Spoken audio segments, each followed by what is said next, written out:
Hey everybody, and in this video we are solving for a specified variable. These are essentially called literal equations, and we're going to solve each formula or equation for the specified variable. So in example A, we are going to solve for t. It really should be a lowercase t. I should not be screwing around with the font because it looks like a capital T. So all you have to do is look at what operations are attaching or surrounding that thing. So in this case, the only operations I have are multiplication, attaching the P and the R to the T.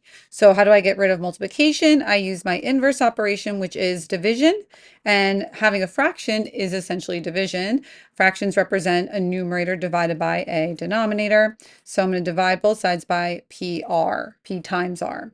They both go in the denominator. If you do this in a calculator, you do need to check if your calculator is either pretty print, where you can tell both P and R are in the denominator, or you need to put parentheses around the product of P times R.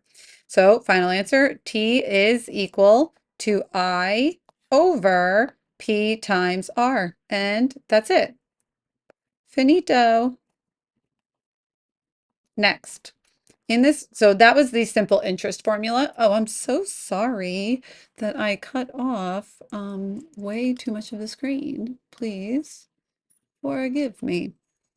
All right, next up we have, and like I was saying, that simple interest where I is the interest, P is the principal amount, initial amount of money that you, or whatever it is that you start with.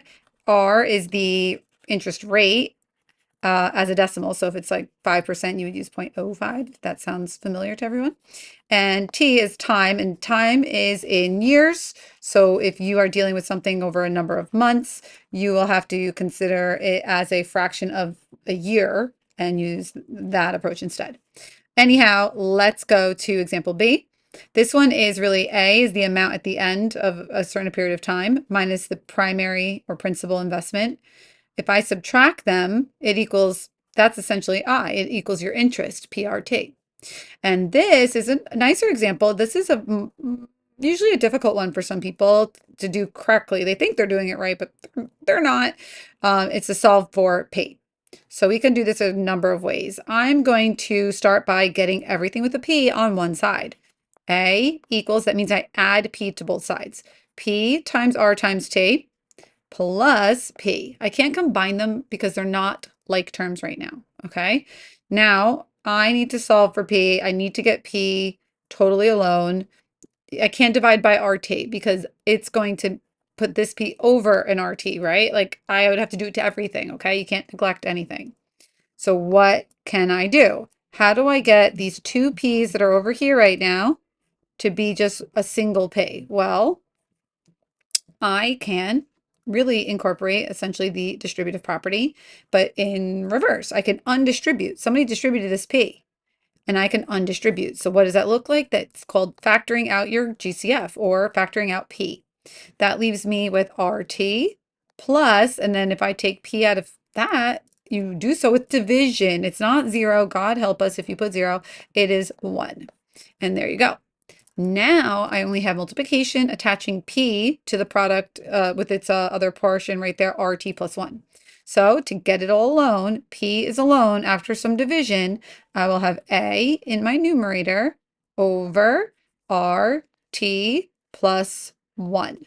Don't try again with the not having enough room. I really keep thinking I'm leaving enough room. There you go. That is all you need. Don't try to get too crafty and creative with your simplifying if you are not sure if it's right. Okay. Do not invent new math. Okay.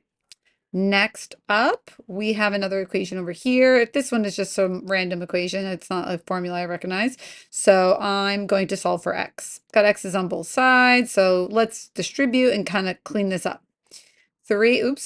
3 times 2x minus 5 will be 6x minus 15a.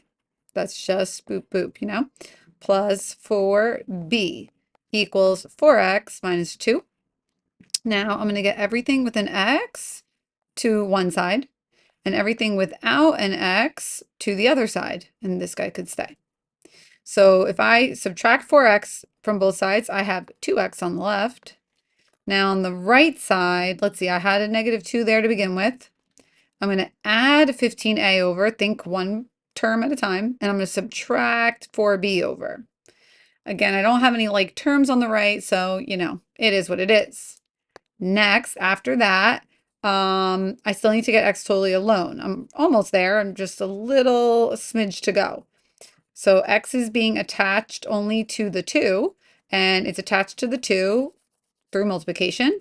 That means I'm going to divide. Now, maybe you take a second and you divide and tell me what you come up with. Maybe hit pause, right? Don't look at what I do. Just you do something and then we'll chat about it after.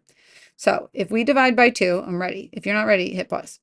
If we divide by 2, okay, I'm going to kind of erase this step in a way, okay, to save a little room. Maybe I'll leave it. We'll see. So when I get this answer, there's a couple ways that people will, finish it, simplify it, clean it up, whatever they're going to do. I would say I have X. Let me guess. I need more room. Gosh, there we go.